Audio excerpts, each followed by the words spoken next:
unauthorized opinions expressed on the internet would be censored. We are live. We are live. This is real. Welcome back to Unauthorized Opinions, UOPod.com. Like, share, subscribe. It's pure propaganda and it's super cringe, by the way.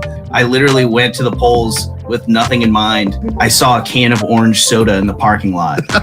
And I was like, yeah, there we go. An unopened can of orange soda just chilling in the parking lot. I was like, yeah, I got to vote for Trump, dude. Your podcast sucks. It's mental, mate. It's absolutely mental. I'll be honest, I thought it was kind of offensive when you talk so much about the Loch Ness Monster. Political climate. And Andrew, treat yourself, okay? Especially if you start, I don't know, getting in good with homeless people. Unauthorized Opinions, streaming everywhere at uopod.com. Cock-a-doodly-doodly-doo, man. Guess who's back? Back again. I almost started going with Backstreet's back, but Eminem seemed more appropriate for Football Sunday. Detroit Lions. Don't care about them. Probably going to lose. Welcome back to Unauthorized Opinions, uopod.com. Audio listeners, Spotify, gang. Apple Podcast, gang. Google Podcast, gang. Of course, YouTube, Getter, if it works, who knows. Rumble, we love you. Twitter, X gonna give it to you. There's another one, we love you. And of course, Twitch, if anybody's watching there. Growing every week on the channel. A lot of growth last week, actually. A lot of it. I'm just going to say that out right here. The title is You're Not Obese Enough Today. We're going to prove that to you. But, I mean, we're already demonetized on YouTube. We've seen that already in the back end of things. But the real title for today is You're Not Obese or Trans Enough. Transam, Transmission, Transphobe. No. Not that one. That's the one we're trying to avoid. But that's the real title for today. You're not thing enough, right? And what's interesting about this is that we've sort of been battling this in the culture war for the last 7-8 years, the post-Trump era of, you know, pro-fat positivity, obesity is cool, being weird and disgusting is cool, sexually, of course, transgender is cooler than normal people. As long as you have a thing that's typically viewed as abnormal, it's supposed to be better than normal, right? Everybody's trying to find their own niche. No harm, no foul there, of course. But when it gets favorably pushed on the 95% of the rest of the population, everybody's sort of like, hey, okay, back up a bit. And nothing gets rejected more than the fat positivity movement. Why? Because people who are fat are actually unhappy that they're fat. And people don't like looking at it as a form of, hey, this is the greatest thing in the world, and we should be promoting it. And I saw this article floating around here, and it's basically saying that, you know, women who are thin shouldn't be promoted in the media. Now, we've seen the fat Victoria's Secret catalog or whatever it is, the trans Sports Illustrated imaging, and then the Miss Universe with a couple of dudes in it. And it's pretty clear of what the agenda is here. So now I want to get this out of the way and say, don't care if it's OnlyFans. You know, I don't think you should be promoting that. I don't think that's a good thing. But the fact that it's being promoted isn't a crime in itself. So this is what happened. This is from The Sun, I think, or the Daily Star in the UK. Racy models overtly sexual billboard banned for causing widespread offense. Of course, we're offended in England. We can't not be offended in England. That's basically what England's for at this point, is being offended. So offended that you will just let anything happen. But not if it's a non-obese woman. This OnlyFans star has seen her billboard banned after the Advertising Standards Authority said it was overtly sexual and could cause widespread offense. The ASA received 12 complaints, a big 12, which I guess is representative of a larger number when you get a certain amount of complaints. But it showed model and influencer M. Rose wearing a bra and a silk top open to the fronts. But the complainants, which included London Borough of Haringey, said it was too close to a youth center, schools, and a roller skating rink where kids would see it. The way that they're advertising this, or the way that they're justifying this, and here it is for those of you who want to see what it is. It's this, and they're saying it's too close to certain things. Where is this attitude for anything else?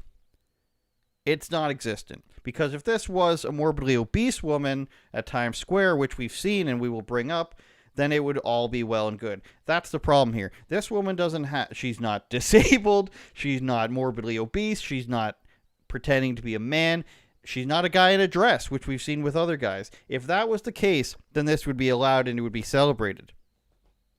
At this point, we're gonna bring up Obese, billboard. Is that gonna come up with what we're looking for? I think it will. But you know what I'm saying? If this was, a 350-pound woman who maybe, what's coming up here? I got to show you guys. Save the whales. That's pretty funny. But we get screwed over by the Brave browser again. If this was showing any sort of, cross intersectionality, then that would be a completely different story. And we don't have to go back too far to find that. In fact, we only have to go back a few days to find a different, a different version of this. They did this for a different model in July. Eliza Rose Watson, fallen victim of being shadow banned by social media platforms. She decided to promote the old-fashioned way with billboards. The 31-year-old with 2.7 million followers purchased a couple of billboards in London, New York, according to the recovered addict turned gym junkie. She spent $23,000 on billboards. She hopes will do more than promote her page. She wants to help change the perception around adult modeling. Well, that's stupid, obviously. I told you from the outset we weren't going to agree with why they're doing it. It's just that they should be allowed to do it because they're spending money. It's not showing any nudity, as we can see on this one as well. It's basically a bra commercial. And England's got some weird problem with this. As we can go back, and I mentioned we've been doing it since 2017, we've been fighting against this stuff. The London mayor banned subway ads that promote unhealthy and unrealistic body shapes. See, this is where it really comes from. In England, they do not want to promote anyone who's not obese for some reason, or at least, showing some sort of mental illness or showing some sort of intersectionality where they see fit in leftism, where they can say, hey, this is what's been underrepresented. And this is, in the heat of it, 2016, June 14th, just a few months before the Trump election. This stuff was on fire. London Mayor Sadiq Khan banned subway ads that promote unhealthy and unrealistic body types. And what was the ad? It was because it was a weight loss ad showing a woman who was not 600 pounds. Okay? And you look at this and you say, okay, that's a woman in a bikini. And they had all these things. This was in the height of the pro-fat movement, right? You had Milo Yiannopoulos going on shows calling women obese and fat and gargoyles and whatnot. You had other women going on and saying this is not what people want to see. And you also had other women saying, hey, this is a health problem, like nutritionists and stuff saying this is a health problem. And they were still pushing it. And we kind of thought we were over this. I think most people did. And if people had qualms about what it was and what I'm talking about, then here's your evidence. We have this Calvin Klein ad, of course, which is a woman on her deathbed in a few years. Gigantic billboard. She's speaking her truth in her Calvins, you guys. Her truth is, extra large fries, 3 hash browns, and of course a Diet Coke. That's her truth that she's speaking into the box, and you can't say it. There's other ones. If we want to show this one now, this is of course a transgender model who is also obese.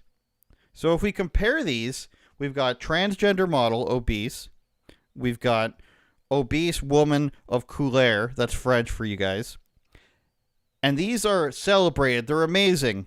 And then we go to, normal woman wearing the same amount of clothes as the large woman. And then we've got Subway ad, woman in a bathing suit promoting weight loss. Got very long arms. We won't talk about that. These things are bad. Trans or morbidly obese thing, good. Women who are normal size, completely bad, promoting fitness. And it doesn't even matter what they're promoting because obviously nobody cares about promoting OnlyFans. these can be equally bad, you know? But which ones get the backlash? Nobody says pornography promotion is good, but nobody also says, you know, seriously, promoting transgenderism and obesity is also good. Either none of it's allowed or all of it's allowed. And as it stands, what the establishment wants you to believe is the good thing is being anything but normal. Why? Because if you're not a part of the majority, if you're part of that like 10%, then you can blame the other 90%, the establishment, for all your problems. Now, they could very well be the source of all your problems. I'm not going to sit here and say the government's doing a great job, because they're not. And the political establishment is doing a great job, but they're not. But we don't get that specific in these instances. What you're saying is, hey, transgender person, hey, morbidly obese girl who wants that extra chalupa, you say, you are a permanent underclass, and the foot of the people above you, the normies, is never going to come off you because they hate you. Look at Andrew Says. He's saying that you're gross and you're ordering too many fries Supremes, only in Canada.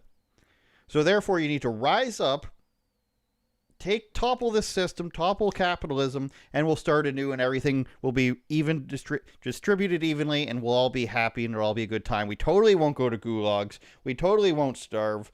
We totally won't diminish our dollars and way of life. You'll totally get a sweet new type of government housing and a government union job that pays $30 an hour. All that can be given to you if you just topple the society that you have today. Because, see, they don't want you to have these freedoms. They don't want the morbidly obese person on the billboard. They just want to show you these normal people who are sick and disgusting, when they should be wanting a 60-foot tall mural of a guy in makeup with breast implants. That's what they think you should be having. And if you can't have that 5% of people, 2% of people, then we need to topple the whole system. You see what I'm saying here? It all comes down to, you're not obese enough, you're not trans enough, you're not weird enough, and if they don't accept you for no matter what the thing is about you, you have to be not just accepted, but celebrated and given everything. And if you don't, it's because the system is unfair, so topple it. That's just called communism. That's how they institute communism in every country. Except they had to twist it. You know, back in the good old days, back in the 50s or so, or maybe the 1850s, you could be like, look at all these piece of crap farmers. They've got all the food. They've got all the land. We got to get rid of them. We'll replace them with you guys, because you guys would be better farmers than them, and we'll redistribute all their money, and everything will be good. That's the old thing to do with communism. And then eventually they realize we can't farm, we can't feed everybody, and we're screwing ourselves. We got to start this country over again. They realized that nobody cared about farmers. That's a separate issue now. That's the climate change thing. They realized nobody really cared about that. So they had to go a different route, and they had to say, hey, this is a racial thing, it's a body type thing, it's a sexuality thing. Basically, it's an everything thing that you care about, and it's looking good and getting attention for your looks. They pinpointed society, and they're like, what do people care about? They care about getting likes and looking good, so let's put the morbidly obese transgender people at the forefront of the algorithm so they can get all the attention. Everybody's going to hate that, and then we can have them fight against each other. That's the new way that they're doing things. And that's the new communism. It still create the permanent underclass and attack the bourgeoisie, except now it's the permanent underclasses, you know, being anything but white and being fat, just being anything other than a straight white guy. And then the bourgeoisie is just being a guy. It doesn't even get that specific on the other hand, and that's just who gets affected by it. So we've been battling this since 2016. And there have been people who say, hey, I'm going to battle this myself. And one of them was a professional wrestler. And he decided, hey, I'm a woman. I was a muscular WWE star, and I lost all my muscle mass when I transitioned. How I transformed my body. I mean, you lost all your muscle mass because you stopped working out and you put hormones in your body. Now, I want to point out this says January 13, but this story's been going around for years, this guy. And let's also be honest here. Nobody actually knows who this guy is. Was he in the WWE? Yes. Can you pick him out from a lineup? No. They don't even mention his wrestling name because that's not the focal point of this. When I was a WWE wrestler, I weighed 280 pounds. My body fat was between 6 and 8. Now, as a female fitness coach, see how easy that works? Now, as a female fitness coach, believe me, I weigh 187 pounds. My body fat is about 18%. Sculpting my body to fit my mental self-image has been extremely difficult. Since there is no reliable guidance on how to lose muscle mass as a trans person, mind-boggling, I know. I need to figure out this myself. Ultimately, I succeeded, but it was not an easy journey. So, again, isn't it strange that this guy was a big buff guy and he's not getting the attention he wants? He's not getting the attention he thinks he deserves. So what's his immediate thought, right? I'm going to become a thin white woman. I don't want to be I'm a woman. It doesn't make any sense, obviously. I feel like I'm a woman inside, but instead of just being a woman and having all these muscles and saying I'm a woman, what I actually need to be is a thin woman with specific blonde highlights and a specific look of the internet. So it's not like it's not like he actually had the idea that he was a woman. He was like, I want to be a specific type of woman that's now the alleged sought after thing, which is hilarious. Why is it hilarious? Because when this guy becomes a girl, he doesn't say, I want to be the 60-foot image of the morbidly obese girl here on the billboard. He doesn't say, I want to be that. Even though that's supposed to be bold and beautiful, right? This is supposed to be beauty. This is supposed to be the billboard that this is new beauty. She's speaking her truth. It's in black and white, so you can't see the majority of the stuff that they're photoshopping out here on the edges. The arm is barely visible. You don't want to see that bicep. That's supposed to be the beauty, but when this guy becomes a woman, he actually goes for this. He doesn't actually go for the morbidly obese person. He goes for the thing that they say is too shocking. Right? In England they say it's too much, it's inappropriate, you can't be shaming things. But what's the first thing that the transgender people do? What's the first thing that guys that want to become women do? They become the thing that they hate because they couldn't get them, right? They become the girl that they think is pretty. But we're at the same time we're not supposed to like that. All at once, there's no such thing as gender. There's only two there isn't only two genders. There's no such thing as a woman. A woman is whatever you perceive it to be. We can't define that. But traditionally attractive women are also ugly. You should be morbidly obese. But when you go to become a woman, you actually become the thing that you're supposed to hate, right? None of it makes any sense. So either you're not obese enough, but you can become trans, but you got to be trans in a way that, traditionally is supposed to be attractive. So you feel like a woman so much that you want to become the women that aren't supposed to be the role model for women. It doesn't make any sense, which is why you've got to throw this all out, right? This guy who's a wrestler, throw everything he says into the trash. He has no idea what he's talking about because he says he feels like a woman. So why do you have to change? You have to align your personhood, your looks with how you feel inside, and somehow it's that, and somehow this is how this guy feels inside. He feels like a girl who is actually trying to be like an Instagram model. Is this how he would have felt 20 years ago? 20 years ago, he didn't have a different image of himself that looked like the popular image of a woman at the time. In 1992, this guy didn't feel like he looked like Blossom or something. Is that what you're telling me? Or did he just go with whatever he thinks is prettiest now? Because he wants the attention that a girl gets because he couldn't make it in professional wrestling. That's what it comes down to. We hate all this stuff, but in the end, we hate it because we want. They hate us because they ain't us, is what they said. Seth Green and James Franco. We're pretty much done with Seth Green at this point in the culture, you guys. And by pretty much mean we're definitely done with Seth Green. NewYorkTimes is going after the Nelk boys. And if you're not familiar with Nelk, they're a multimedia company. They've got their booze, they've got their clothing, they've got prank videos, or at least that's how they started. They're into sports stuff. They're always hanging out at the UFCs. And it's been a while, I think, since anybody's attacked them.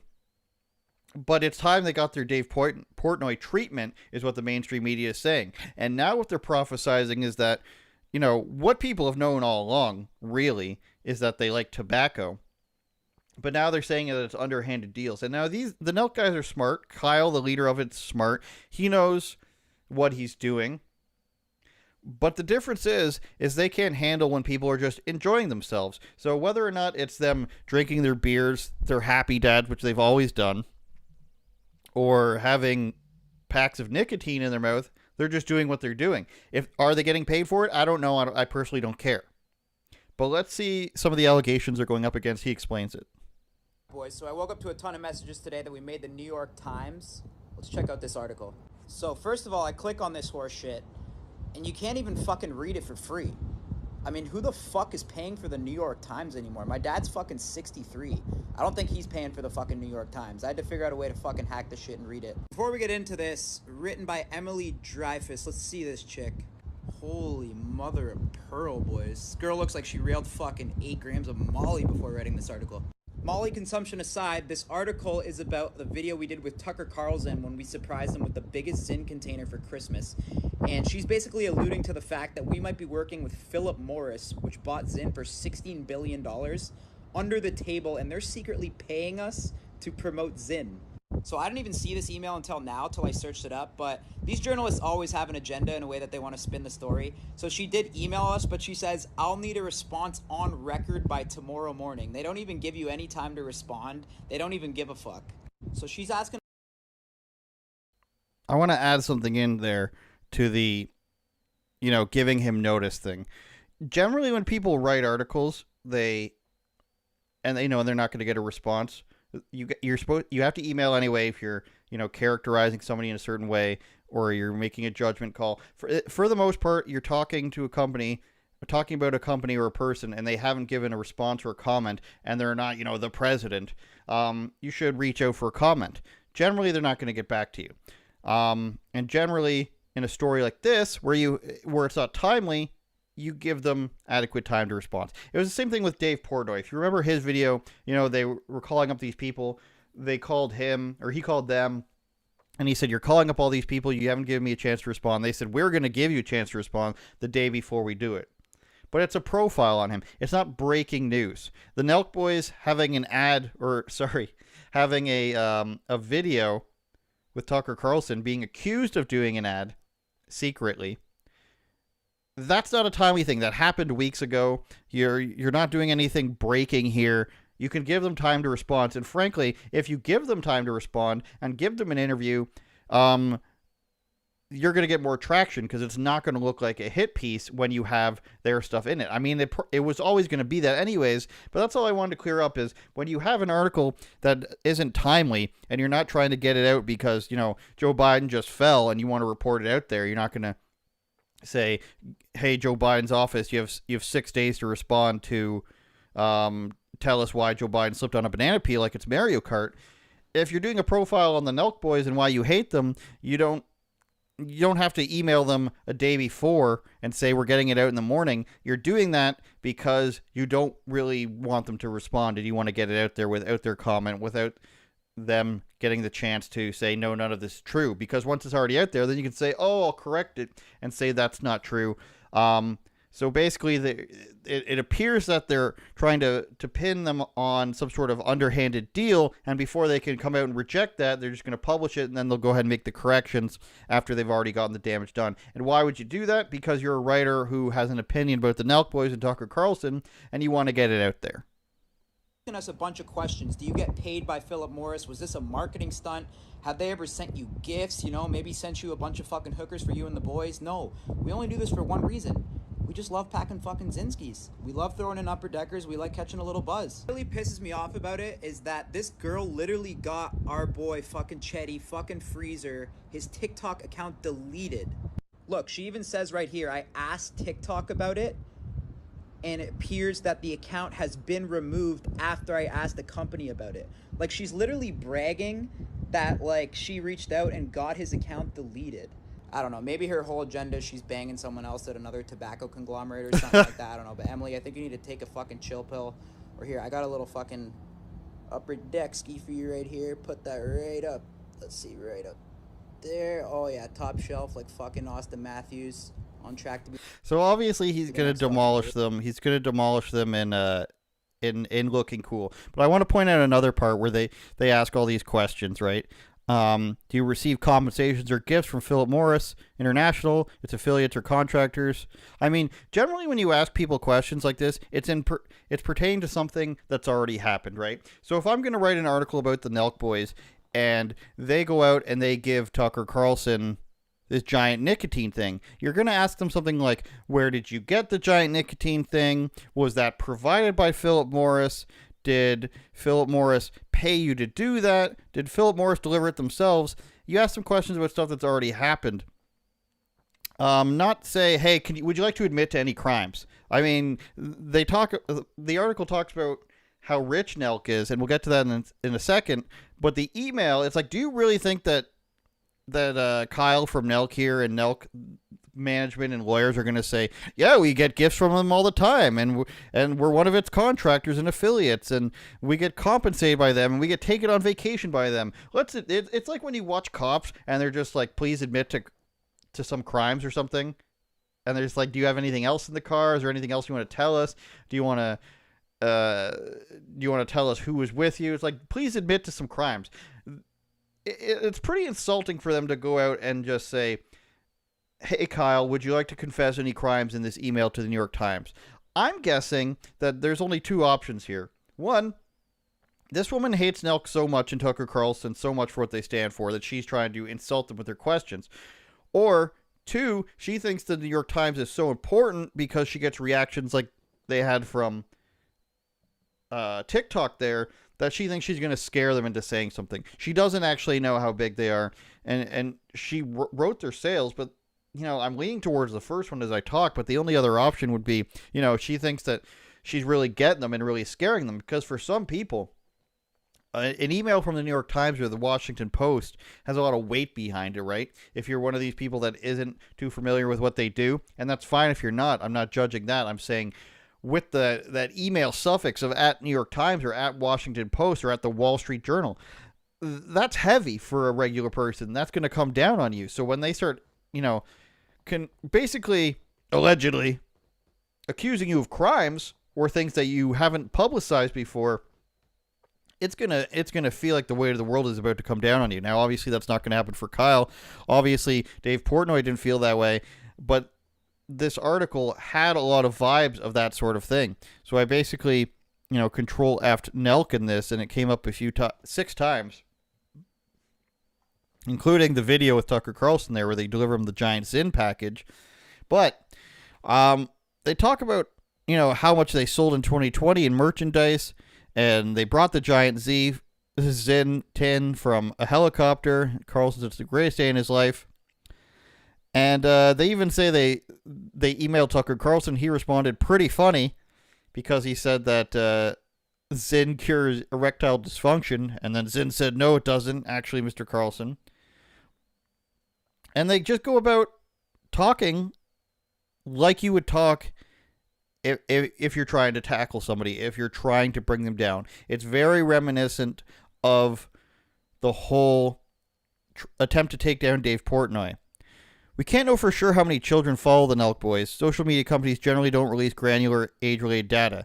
But blah, blah, blah, it's somewhere in, 800,000 children that follow Nelk. And then the rest of the article writes itself, right? Hey, they're promoting Zyn, which is a tobacco. Hey, a lot of children follow them. You guys need to cancel them. That's the purpose and the purposeful direction of this article. You saw it themselves, whether they did it directly or indirectly with TikTok. That is the goal. They have 800,000 children allegedly watching them on YouTube. That is the goal, to get them banned from that. That's why they do these things, to get people to not work with them. These things are specifically written, one, to directly get people fired or banned or canceled, and two, is to create a reference from other people. Now, if you don't know that, I would say you're either a new writer, you're a little bit naive, or you're not good enough at your job. Because if you've been paying attention to this stuff for 3, 4, 5 years, and you start to research some of these things, Maybe for somebody you agree with. Maybe you agree with Nelk, right? And this article pops up and you're just like, wow, is that true? Then you go and search for other sources. And you see that 20 other articles have either correctly or incorrectly cited this New York Times article. Now, it's all coming from the same source. None of it's new information, but it's going to appear on 25 different things. And one of the big claims is going to be all it takes for all these places to come up with their own stuff. You're going to find that all these different hit pieces on one person all stem back to 1, 2, or 3 sources or 1, 2, or 3 claims that cannot be proven. Here in this article, the claim is that they're followed by at least 800,000 children. It's the video about Zin has been viewed X amount of times. They didn't respond. And, you know, what they're really doing is they're promoting bad stuff to kids, so we need to cancel them. That's the meaning behind all of this. And if you can't see the forest through the trees, it's going to take it to happen. It's going to take for it to happen to somebody you know, somebody you're a big fan of, or so forth. Because once you read one of these articles, and then you check back a few days later, they're going to see 4, 5, 6, 7 of them copying the same thing. And if it's not a person as big as Nelk, if it's not a person as big as Tucker Carlson or Dave Portnoy, that's how a person gets ruined, right? If they can't stand on their own 2 feet without the platform they're on, or maybe some advertisers, things are going to get really tough. And that's what this person wants to do. Allegedly, right? I don't know this person. I've never heard of this writer. But that's what the goal usually is to do. I don't like this person. I think they're a harm for whatever the opposite of the greater good is, a greater harm for society or for politics. We need to take them down a notch. And I'm going to do so using the power of my byline. See what I'm saying? I disagree with them, so let's write this article. Let's put pressure on other places by using the power of my byline and the power of the publication I'm working for. And let's put some pressure on YouTube and TikTok and all these companies who will hopefully take them down. And that's how it works. You use the publication to try to get these people taken down. Now, if that's your prerogative, just come out and say it, I would say. Just say, hey, I don't like these people. I don't think they should be promoted like this. But there's no, like, do you really think this woman has a problem with tobacco? Do you think this woman goes out and if somebody has a kid and they have a cigarette in their hand, she's just like, that person should be smoking in front of their child? What a terrible influence they've been on. Or no. Progressives at New York Times think everything bad is okay. They think, you know, giving a child substances. I don't want to make any claims. I don't have the powerful lawyers that some of these people have. But you get what I'm saying. Is there's no way a progressive person is saying, you know, pornography is bad, smoking and cigarettes is bad, and transing your children is bad. I don't believe personally that any of this stuff is going to be condemned actually by these people. But they want to put on themselves on a high horse here. They want to put themselves above everybody else and say, this is actually bad, even though I don't really think it's bad. These people are bad, so I'm going to use any form of ammunition I can to try to take them down. And that's where these things come from. And it's sad. And, you know, a guy like Kyle can see this coming from a mile away once he sees the questions. And if you're at the New York Times, you're hoping that you can basically scare some people and scare some places into doing these things. And more it's becoming harder to do that. And more people aren't falling for it. But you know, some things take traction. The Dave Portnoy thing, again, if he didn't fight back, you know, they were calling people from... he's had photos with, they put out the message, anyone who's met him or talked to him, call me up. Then they try to do the pizza festival thing, say you're a scumbag. It never ends. If they don't like what you're doing and you're getting too big, they're going to assign, you know, Sally McShovelface there to do something horrible or write something horrible about you and hope that it gains traction. Now, another big outlet, and is this the Wall Street Journal? Yeah, we're going back to the Wall Street Journal, who attacked Dave Portnoy. This has been a big topic for a long time, and it's what a lot of people who are proponents against the use of marijuana are talking about and have talked about. I remember when Justin Trudeau was elected to Prime Minister, one of the big mistakes that the Conservative Party in Canada made was putting out commercials that were anti-marijuana. They were saying your brains are going to get psychosis from them. They were the ones saying, you know, it's bad. Ended up being legalized by Trudeau, you know, seen by many as his best and only good move, probably. But this has been a claim for a long time, especially as people who are young, under 22 or 25, before your brains are developed. They say you have a chance of psychosis. What that really means, I'm not exactly sure. Let's read on. This is from the Wall Street Journal. It says, more teens who use marijuana are suffering from psychosis. Potent cannabis and more frequent use are contributing to higher rates of psychosis. Again, I don't know what that means. Braxton Clark was in high school. He used marijuana to control his emotions. At 17, he used it every day. Doubtful, he probably just liked the way it was. When he's 18, he had a psychotic episode after using cannabis and was admitted to hospital. He spent the next 3 years sober. Then one day he tried cannabis again. Before long, he was back in the hospital. I'd lost my faculties. I wasn't making sense. He's now 24.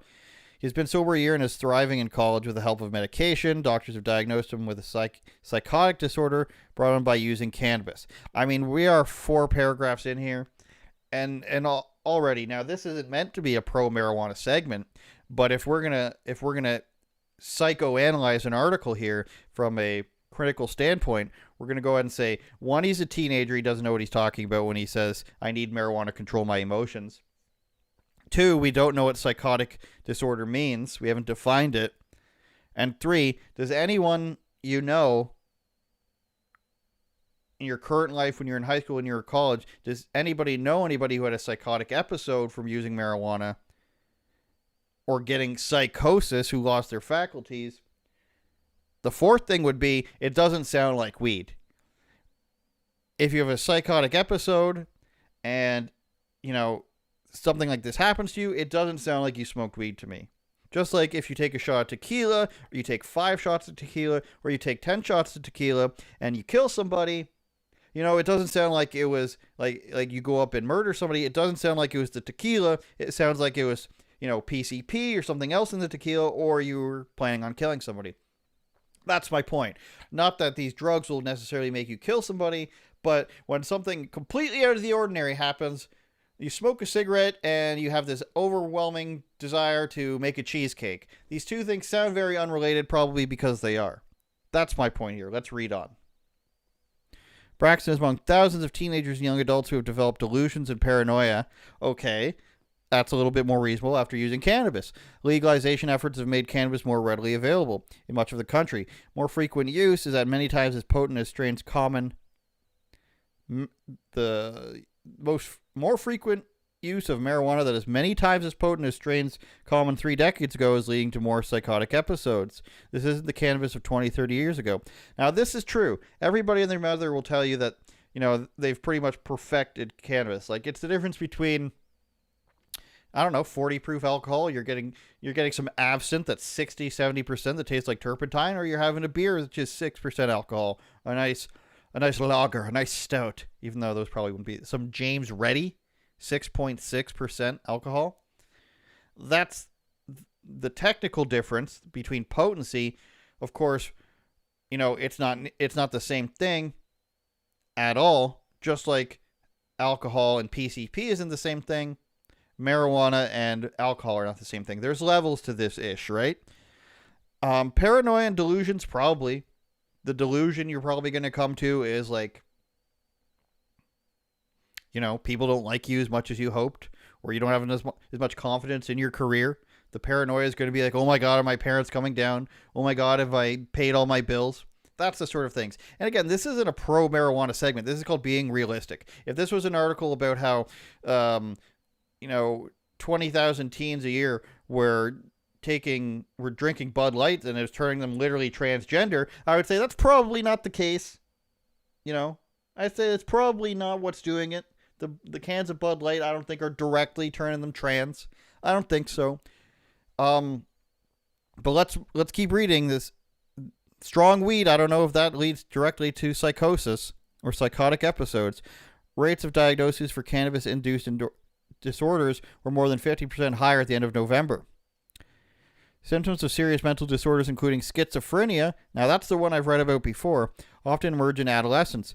Cannabis can't be isolated as a culprit in any particular case, but large studies show a clear link between frequent and more potent cannabis use at higher rates of psychosis, particularly in young users.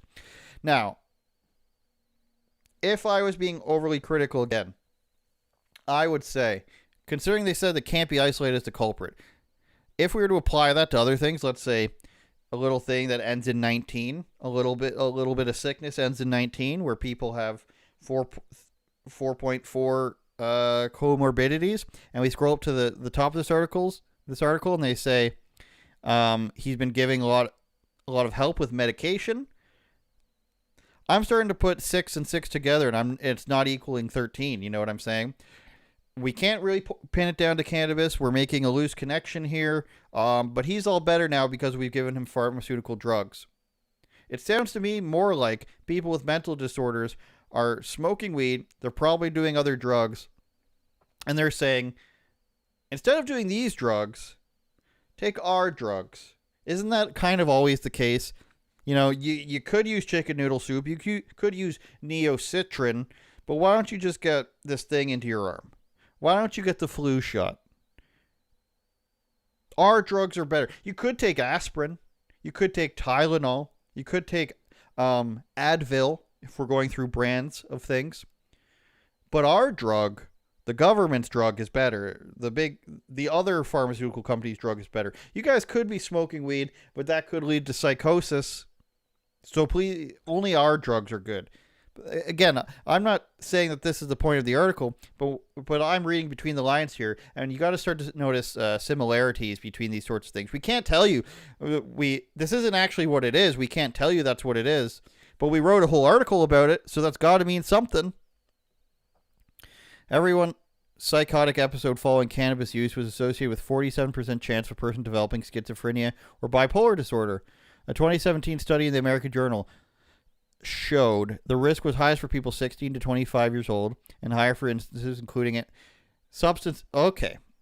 The risk was highest for people 16 to 25 years old. Makes sense. Your brain's developing. Higher than for substances including amphetamines, hallucinogens, opioids, and alcohol. So you're telling me that weed is more dangerous than amphetamines, hallucinogens, opioids, and alcohol. I mean, is that what it's saying? Am I misreading this? The risk was highest for people 16 to 25-year-olds. And higher than for substances. I can't read because it's so shocking. Higher than for substances including amphetamines, hallucinogens, opioids, and alcohol. At Boston's Children's Hospital, doctors are treating more children developing psychotic disorders from cannabis use.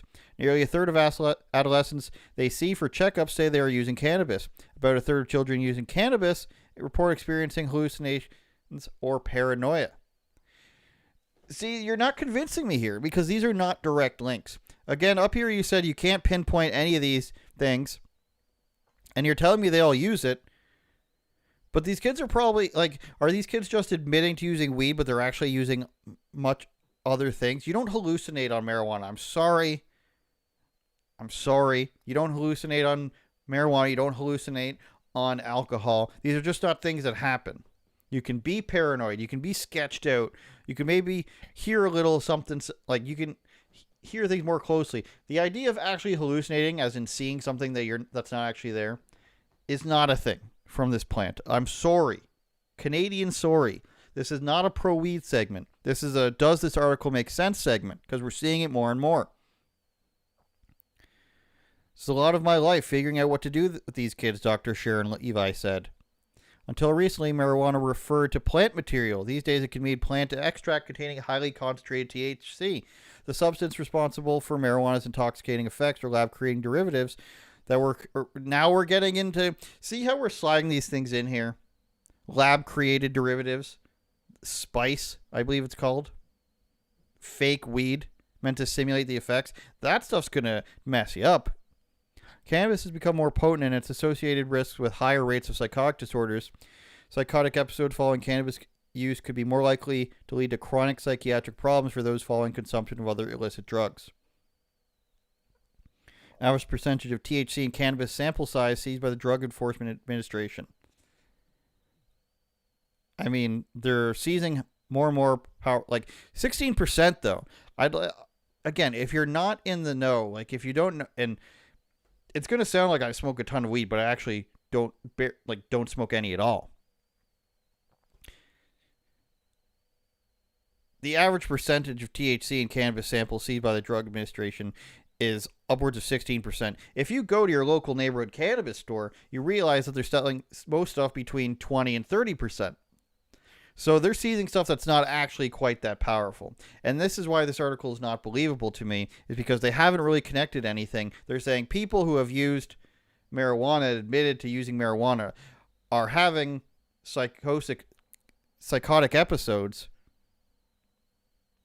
And they're telling us here the chances of developing schizophrenia or bipolar disorder after drug-induced psychosis by drug type, 60% of the people or 50% of the people are getting it from weed as opposed to opioids, the biggest problem in North America, cocaine, sedatives, amphetamines. I mean, I think this is just what people are admitting to. This is attacking young brains, said Dr. Ronit Lev. Scientific advice, and if you're telling me that what they're smoking or what they're seizing is 16%, in order to cause psychosis, I'm thinking this has got to be, these people have been finding some magical crazy weed that's upwards of 50% or more. I don't know. It's hard to say. It's just a factor. It can be a good factor. It can be a bad factor, somebody says. Dr. Karen Randall moved to Pueblo, Colorado for a job in an emergency room more than a decade ago. She thought it would be like retiring early. She bought a ranch. I see more psychotic people here than I did in Detroit. We're just making this huge population of people who we can no longer fix. Randy started smoking as a freshman in high school. By the time he was old enough to move out, his life had spun out of control. I'd like to go back to, and we don't need to show this person's face, I'd like to go back to a joke that Joe Rogan used to say, and say that, when people used to talk about how weed ruins people's lives, he would say that it's just because they're losers and they've done it all to themselves. I would tend to agree. And not because there's no harms for smoking weed, not that young people should smoke it, they shouldn't. The brain's still developing, right? And I'm not saying anything listed here is not possible, but this is not compelling evidence. And it's been the same non-compelling evidence for about a decade or more now. Probably more, probably about 20 years. That's when I first started reading about this stuff when I was 17 or 18, is that it's causing psychosis. But the evidence has never been very compelling, even as they say the percentage is going way up. But as Joe Rogan has said in the past, it's more likely that this person has their own issues going on or they're dealing with other things. Is it really the alcohol that's a person's problem? Have you watched enough, intervention to know that a lot of these people who are addicted to amphetamines or addicted to heroin, it's not really the heroin that is the source of the problem. Of course, using it is very bad, but most of these people end up being molested. Their parents beat them. Their father was a heroin addict. These sorts of things. It's generally the person, usually something alcohol or marijuana, this is ruining your life. There's usually a thing that you're not dealing with, right? And that's where I tend to lean on this issue until I see something more convincing other than that article, I guess. We're going to move on now. What time is it? Daylight savings, doesn't matter. Circling back to the stuff we were talking about earlier, you got to be super fat or whatever to be on a billboard. You start to see what comes out as, it's been happening for years. To be a progressive, you got to be pro-obesity, you got to be pro-segregation, you got to be pro-trans, and now we're kind of seeing that you got to be pro-Israel or pro-Palestine. On the right wing, it's kind of be pro-Israel, right? But I believe that there are fundamental differences between the arguments we're seeing here against Palestine or against Israel. I think you need some sort of historical reference to have a reasonable opinion on this. And I think the historical reference that is most prevalent at this point is the fact that these people don't have any historical references. And when you see people walking around in a video, and this is from Scanner, which is a part of Timcast, you see all these Palestinian flags, free Palestine, right? That's an argument to be had. An argument to be had is, what is Israel doing? What has Palestine done in response? How far back does this go? Muslims, Jewish people, that sort of argument. But I think a much easier argument to have, though, is where does this fit in with leftism? And I think when we've got Bosnian flags for some reason, And now, like I mentioned the other day, we were going to start seeing South African flags popping up. I think it starts to become more clear that, and we've got an ISIS flag here as well, of course. What it starts to be here is this overwhelming umbrella term of progressivism. You've probably got, I don't know, do you want to say half of the people here? Population-wise, it's probably not possible. Maybe a third of people here, Muslim people, pro-Palestine, against Israel.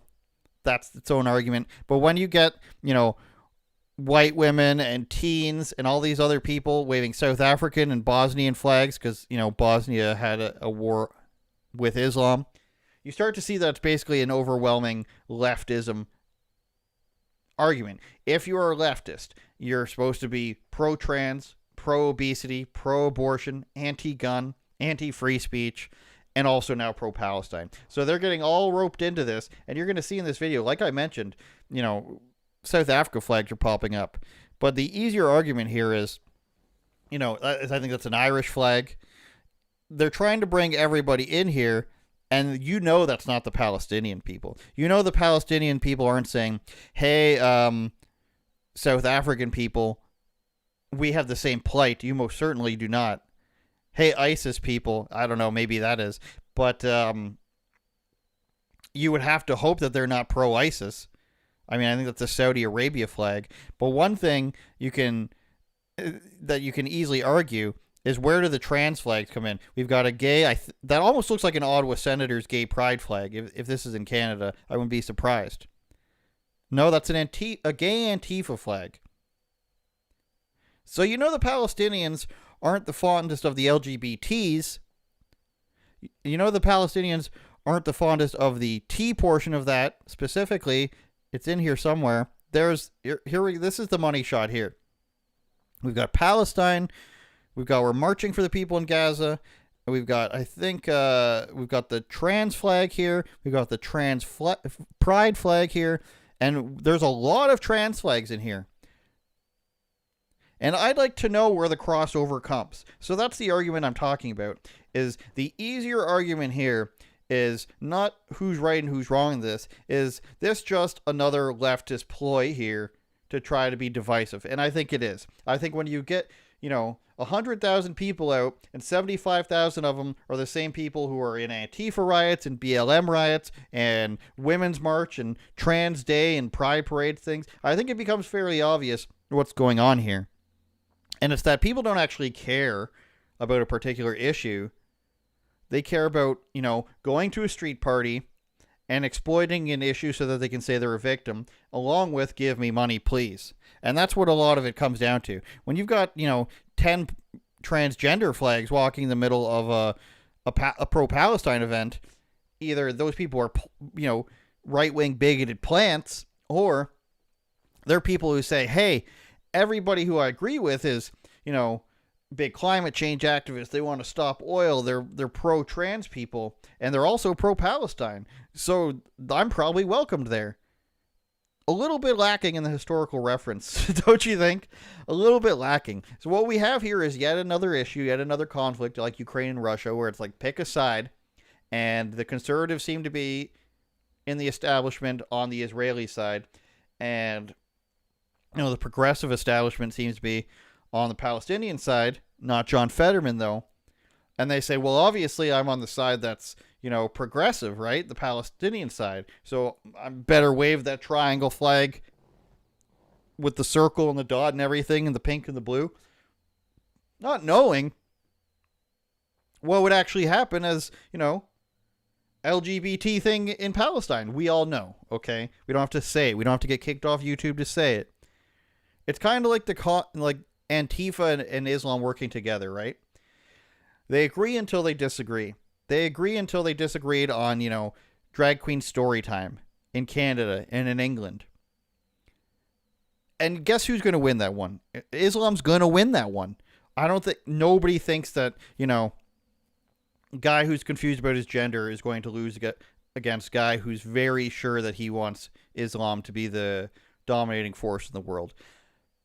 So it becomes very clear that this leftism thing as a whole, this whole progressivism, and I'm not saying ban political ideas.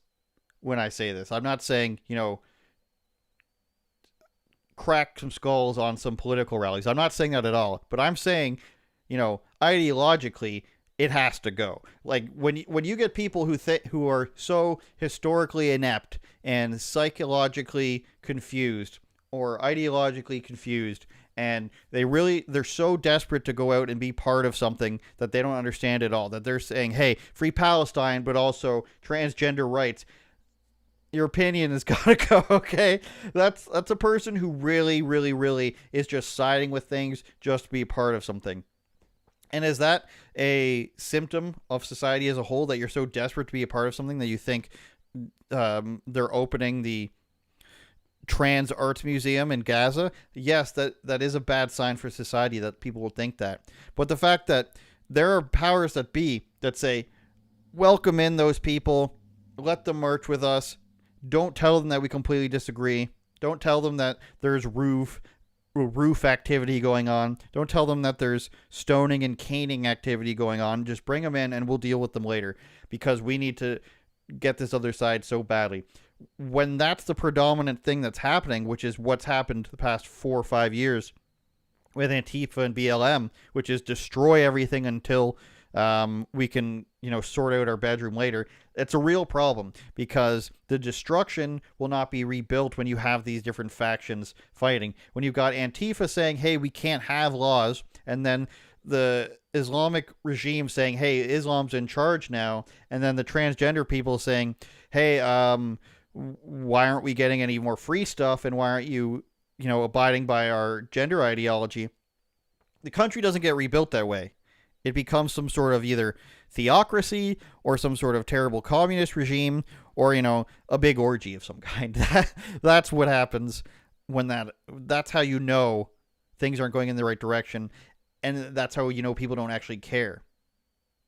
Because the only thing that they wouldn't accept there, I can't even think of anything because we've seen swastikas at these pro-Palestine events. You can't even say that they wouldn't accept that there. But if it was on the other side, no matter what side that is, it doesn't have to be Republican side. It could be a libertarian or something side.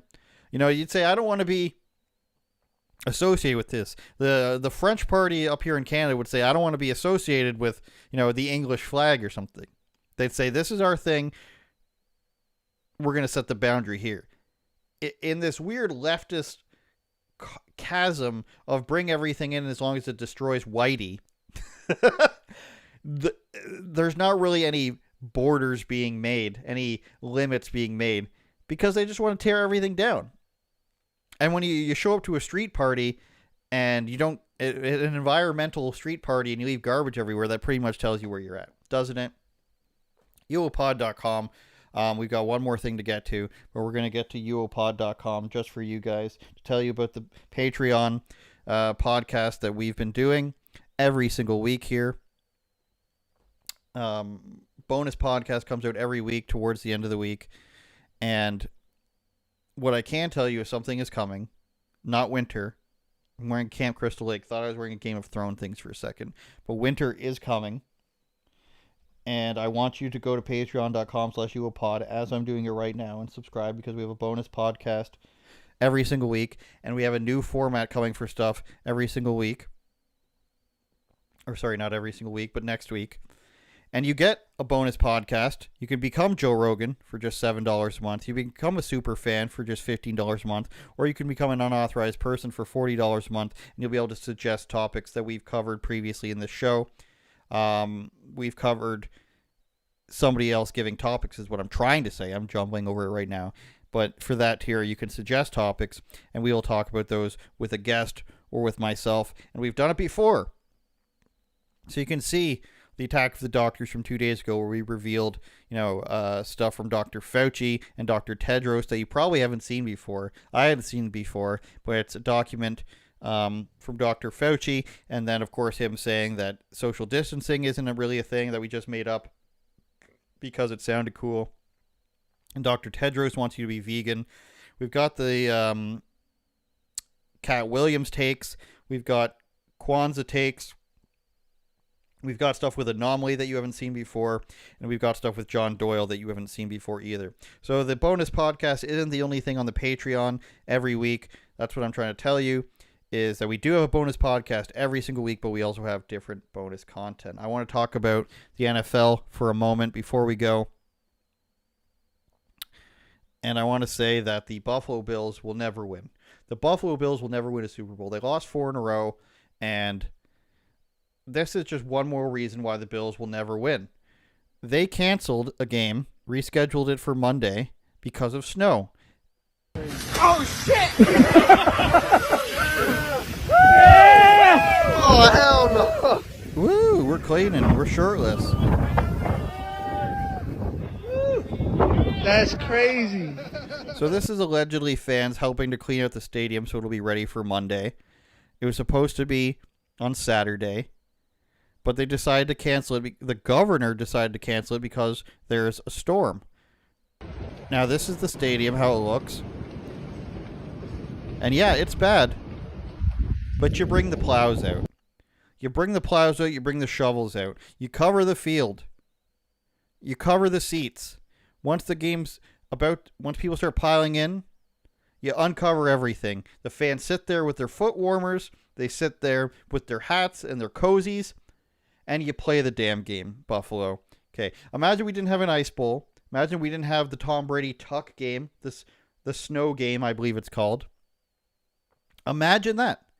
You know, my friend drove down to Detroit for a winter classic hockey game, an outdoor game. It was pretty much like this. It was freezing. You play the game on the day it's supposed to be played. You don't get to move it to Monday for better weather. Are you kidding me? It's the Steelers and the Bills. They're used to playing in bad weather. And this is why the Bills will never win a Super Bowl. Their fans don't want to.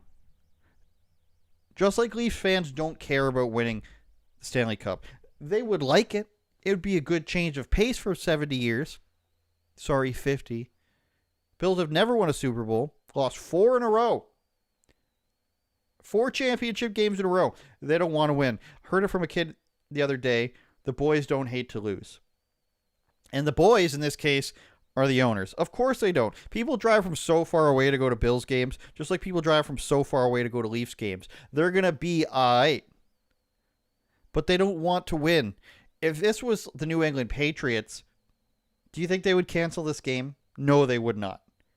If this was in the Steelers' house, they would not cancel this game. They would make it the worst thing possible for the other team to come in and play for. They would turn off the heaters in the other team's dressing room. They would, shittily plow the other team's side of the field so that it's harder for them to get in the end zone. Whatever it is. Different franchises have different beliefs on how they run their teams. And when we're talking about the Leafs, we're talking about the Buffalo Bills, we're talking about a whole swath of certain sports teams.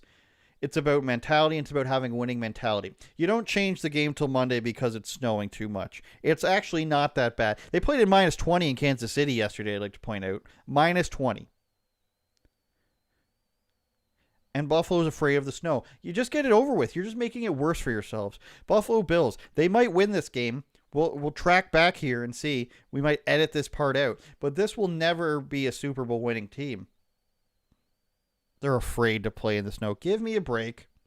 Shout out to Lewis Brackpool in the comments. Lots of guys. Not sure what that means, Lewis. Shout out to Paulie Walnuts. Love the Kenny plush toy. I didn't even know it was there for a while. Somebody else put it there, and I was like, we're sticking with it. Shout out YouTube fam, because we're demonetized right at the beginning of the show. Shout out Rumble fam, because we love you. Shout out everybody else watching and listening on Spotify, Apple Podcasts, and, of course, Google Podcasts. If you're watching anywhere else other than the unauthorized, I was going to say the United Opinions, the Unauthorized Opinions YouTube channel, go there right now. You can get there easily by going to uopod.com. Subscribe. Lots of subscribers this week. We're doing it, folks. We're getting there. We're going to do it. We will not be denied. Why? Because we tell the truth, damn it. We tell the truth about obesity on billboards. We tell the truth about transgender people in a Palestine march. We tell the truth about whatever else we talked about today. Psychosis. You tune in halfway through this thing, and you're just being like, what's he talking about today? And I'm just going on a rant about marijuana and psychosis and thinking, I don't believe it. That's how you know you're watching a good podcast. UOPod.com. We're demonetized. Go to patreon.com/UOPod so that we can actually try to make some money up in this piece. Thank you very much. We will see you this week, by the way. Popping up somewhere, I think this week, if everything goes well. Brand new stuff this week. You're going to like it. I think I got to go watch football. Not the Buffalo Bills, though, because they're too afraid. Turn it up, Jordan.